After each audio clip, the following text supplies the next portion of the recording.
Hello students, मैं शुभम शर्मा आप सभी का स्वागत करता हूं अपने इस यूट्यूब चैनल पर। आज मैं आप सबको पढ़ाऊंगा साधारण ब्याज का टाइप नंबर 7, जो है जब ब्याज की कई दरें हों। तो चलिए मैं अब आपके सामने इस टाइप से रिलेटेड क्वेश्चन को लगा देता हूं। एक व्यक्ति ने बैंक से 8,000 रुपये इस शर्त पर उधार लिए कि पहले 5 वर्षों के लिए 6%, अगले 3 वर्षों के लिए 8% तथा इसके बाद 8 वर्षों के लिए 10% वार्षिक साधारण ब्याज लगेगा। यदि वह 12 वर्ष के अंत में लिया गया उधार लौटाए तो उसे कितना ब्याज देना पड़ेगा, ये अपने को बताना है। ठीक है, तो किसी भी सवाल को जब अपन मैथ में हल करते हैं तो अपने को दो चीज पता होनी चाहिए। पहला तो सवाल में पूछा क्या गया है, और दूसरा जो चीज पूछी गई है वो सोल्व कैसे होगी। अपने को अगर ये दो चीज पता हो तो अपन सवाल को सोल्व कर सकते हैं। तो पहले तो अपन ये पता करते हैं इस सवाल के हिसाब से कि इसमें पूछा क्या गया है।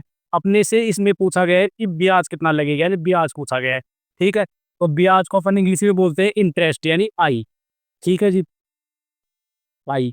अपने से आई की वैल्यू पूछी गई है। ठीक है, अब इन जो ब्याज है, तो ब्याज को ज्ञात करने के लिए अपने को दो चीज होनी चाहिए पहले। ठीक, क्या कि ब्याज की पहले अपने को कुल दर ज्ञात करनी है। कुल दर ज्ञात होने के बाद अपन इसका रुपए में वैल्यू निकाल सकते हैं। तो कुल दर पता होने के लिए अपने को दो चीज पता होनी चाहिए। वो क्या होती है? वो होती है आई बराबर आर गुना पी। ठीक है, आई बराबर क्या होता है? आर गुना टी, यानी आर का मतलब हो गया कि हर साल कितनी दर लगेगी। पहला तो वो पता होना चाहिए अपने को। दूसरा, कितने साल तक लगेगी वह दर। ठीक है, तो अपने को ये दो चीज पता चल जाएगी। आई आर यानी रेट, यानी हर साल कितनी रेट लगेगी, और टी यानी टाइम, यानी कितने समय तक वह रेट लगेगी। तो अगर अपने को ये दोनों चीज पता चल जाए तो अपन इनको आपस में गुना कर देंगे, जिसकी अपने को टोटल रेट मिल जाएगी। ठीक है, तो सवाल में क्या बोला गया है अब ये देखो। जो व्यक्ति है वो बैंक से 8,000 रुपये उधार ले रहा है। कितने वर्ष के लिए? वह 12 वर्ष के लिए रुपए उधार ले रहा है। तो देखो मैं यहाँ पे लिख देता हूँ, 8,000 रुपये कितने वर्षों के लिए ले रहा है? बराबर 12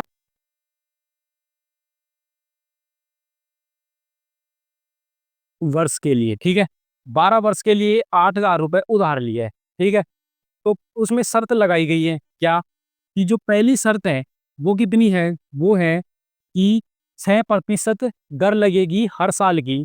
कितने वर्षों तक? 5 वर्षों तक। ठीक है, तो पहले अपन क्या करेंगे कि 12 में से -5 कर देंगे, तो बराबर कितना बच गया है? 7 साल। यानी अपनी पहली शर्त पूरी की पूरी लागू होगी। ठीक है, क्योंकि 12 में से 5 पहली शर्त अपन लगा देंगे तो अपने के पास 7 साल और बच गए। अब 7 साल में जो दूसरी शर्त बताई गई है वो बोलिए दूसरी बार लगेगी 3 साल के लिए, तो 7 - 3, तो बराबर बच गया अपने पास 4। यानी ये दूसरी शर्त है 3 साल वाली, वो भी पूरी पूरी लगेगी अपने पास। ठीक है, तीसरी शर्त क्या बोली गई कि भाई 10% लगेगा 8 साल तक। ठीक है, 8 साल तक कितने रुपए लगेंगे? 10% वार्षिक। अब 10% लगने के लिए क्या है कि अपने पास समय तो बचा है 4 साल का ही, और वो बोल रहा है 8 साल तक लगेगा, तो ये अपना पूरा नहीं लगेगा, ये शर्त अपनी सिर्फ 4 साल तक ही लगेगी। ठीक है, तीसरी शर्त अपने पास 4 साल तक लगेगी। तो पहली शर्त क्या लगेगी कि भाई 6% कितना? 5 साल तक। तो मैंने क्या बताया था? आई बराबर क्या होगा भाई? आर गुना टी। तो 6% वार्षिक 5 साल तक, तो 6 पंजे कितना हो गया? 30। तो यहाँ पे नीचे लिख देता हूँ मैं 30। ठीक है जी, 30 हो गया। प्लस प्लस दूसरी शर्त भी अपनी पूरी लगनी है। तो दूसरी शर्त में क्या था कि कितना प्रतिशत था? 8% था वार्षिक का। ठीक है, और कितने साल के लिए था? 3 साल के लिए था, तो गुणा 3। ठीक, तो 8 × 3 कितना होता है? 8 × 3 होता है 24। तो प्लस नीचे लिख देता हूँ इसका आंसर 24। यानी ये हो गया 24%। 30%, 24%, ये पूरा लग रहा है। तीसरी जो शर्त है अपनी 8 साल वाली 10% वार्षिक की, वो आधी लगेगी, यानी 4 साल तक ही लगेगी। तो अपन क्या करेंगे? प्लस कितना भाई? 10% वार्षिक, और कितने साल के लिए लगेगी? ये सिर्फ 4 साल के लिए लगेगी, तो गुना 4। तो 10 कितना होता है? 40। तो नीचे अपन लिखेंगे प्लस 40। तो अब देखो टोटल कर लो इनको, कितना हो गया टोटल? आई बराबर कितना हो जाएगा? तो आई बराबर पहले मैंने बताया था, पहले अपन को दर ज्ञात करनी पड़ेगी, तो आई बराबर ज्ञात करना पड़ेगा दर। तो 30% पहली शर्त में लगेगी, दूसरी शर्त में लगेगी 24 और तीसरी शर्त में लगेगी 40। तो 30 और 40 कितना होता है 70, 70 में 24 जोड़ेंगे तो बराबर कितना हो जाएगा 94। ठीक है, तो बराबर टोटल क्या हो गया अपना, जो टोटल रेट लगेगी अपने को वो लगेगी 94%। ठीक है, अब अपने को इसको रुपए में कन्वर्ट करना है। ठीक है, मैं प्रतिशत का चिन्ह और लगा देती हूँ 94%। ठीक है, 94% अपने को क्या लग रही है, रेट लग रही है, आई बराबर रेट। ठीक, अब अपने को क्या ज्ञात करना है, अपने को रेट नहीं ज्ञात करनी थी इसमें, अपने को इसको ज्ञात करना था रुपए। तो रुपए ज्ञात करने के लिए अपन क्या करेंगे कि जो मूलधन है, टोटल जो रुपए उधार लिए थे उसने कितने लिए थे, तो 8,000 रुपए लिए थे, 8,000 रुपए। अब इनका 94% निकाल देंगे 8,000 का, 8,000 गुणा 94 बटे 100। ठीक है, तो 8,000 गुना 94/100, 8,000 का 94% कैसे निकालते हैं, 8,000 गुना 94/100। तो 8,000 को 100 से काटेंगे तो कितना हो जाएगा 80। ठीक है, कितना हो जाएगा बराबर 80। ठीक है, गुणा में कितना है, गुणा में है 94। ठीक है जी, तो गुणा में है 94। अब 80 को 94 से गुणा करेंगे तो आंसर कितना आएगा, आंसर आएगा 80, 8 नाम 72, 7200 और फिर बच गया अपने पास 4, 4 को 80 से गुणा करें 8 चौक 32, तो 7200 और 320 कितना हो गया 7520। ठीक है, तो बराबर कितना आ जाएगा, बराबर आ जाएगा 7520।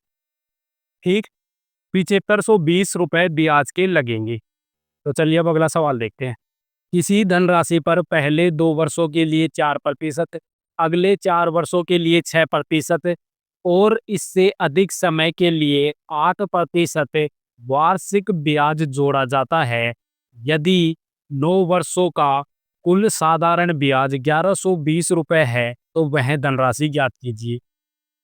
ठीक, तो सवाल में क्या ज्ञात करना है अपने को, अपने को ज्ञात करना है धनराशि यानी प्रिंसिपल।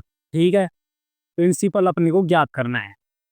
अब प्रिंसिपल की जो वैल्यू होती है यानी धनराशि, उसकी जो वैल्यू होती है हमेशा कितनी होती है, प्रिंसिपल बराबर कितना होता है 100%। कितना प्रतिशत होता है, 100%। ठीक है, 100% होता है। अब अपने को दिया क्या गया है, सवाल के अंदर ब्याज दिया गया है। ठीक है, और ब्याज की एक रेट होती है, वो ब्याज की रेट अपने को ज्ञात करनी है। तो वो मैंने पहले ही बताया था ब्याज की रेट कैसे ज्ञात करते हैं, आई बराबर क्या होता है, आर गुणा टी, यानी आर गुना टी अगर अपन ज्ञात कर ले, यानी आर यानी हर साल कितने रुपए लग रहे हैं, कितना प्रतिशत ब्याज लग रहा है और कितने समय तक लग रहा है, टी यानी कितने समय तक लग रहा है, तो आई की टोटल वैल्यू अपने पास में आ जाएगी। तो सवाल में जो जो बोला गया अपन वो जोड़ते जाते हैं। ठीक है, सवाल में जो अपने को टोटल जो दर लगी है वो कितने समय तक लगी है, भाई 9 वर्षों तक लगी है। सवाल में बताया गया है पहले से कि 9 वर्षों के लिए अपने को क्या मिला है, ब्याज मिला है। ठीक है, अब इसमें शर्त बताई गई है कुछ, क्या शर्त बताई गई है, जो पहला ही पहला जो अपना ब्याज लगा है वो लगा है 2। ठीक है, 2 वर्षों के लिए गुणा कितना प्रतिशत लगा है, 4%। ठीक है जी, तो 2 गुणा 4 कितना होता है 8, तो अपने को लग गया 8। ठीक है, 8%। अब 9 वर्ष टोटल अपने को लगाने हैं, इसमें से 2 वर्ष अपने गायब हो गए और 9 में से 2 निकाल देंगे, 9 माइनस 2 बराबर कितना हो गया 7 वर्ष। अपने पास सिर्फ 7 वर्ष और बचे हैं। अब अपने को दूसरी शर्त लगानी है, दूसरी शर्त क्या बोला गया है, प्लस। ठीक है, दूसरी शर्त क्या बोली गई है, दूसरी शर्त है कि 4 वर्षों के लिए 6%। ठीक है, तो वर्ष कितने हैं 4 गुणा प्रतिशत कितना है 6, 4 को 6 से गुणा करेंगे, 6 चौका कितना हो जाएगा 24। तो प्लस यहाँ पे नीचे भी अपन प्लस कर देंगे और यहाँ पे कर देंगे 24, इसका आंसर। ठीक है जी, 24 हो गया। अब अगली शर्त अपने को लगानी है, पहले अपन क्या करेंगे 7 में से 4 निकाल लेंगे क्योंकि ये शर्त अपन ने लगा दी है। तो 7 में से 4 निकालेंगे तो -4 बराबर 3।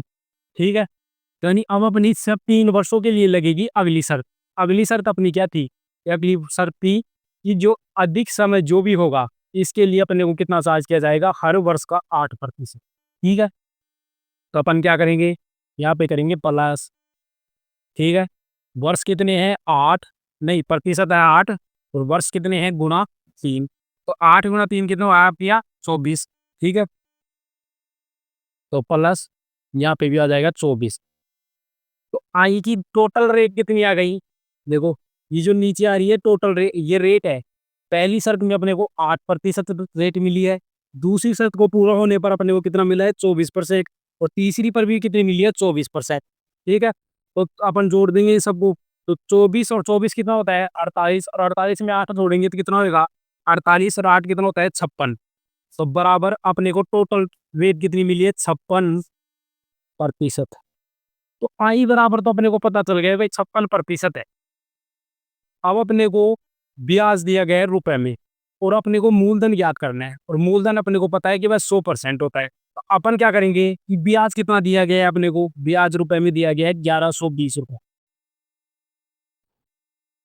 अब 1120 के लिए क्या बताया गया है कि भाई 1120 किसके बराबर है? 56 के बराबर है। तो 100 के बराबर क्या होंगे? तो अपन क्या करेंगे? 1120 में अपन दे देंगे 56 का भाग।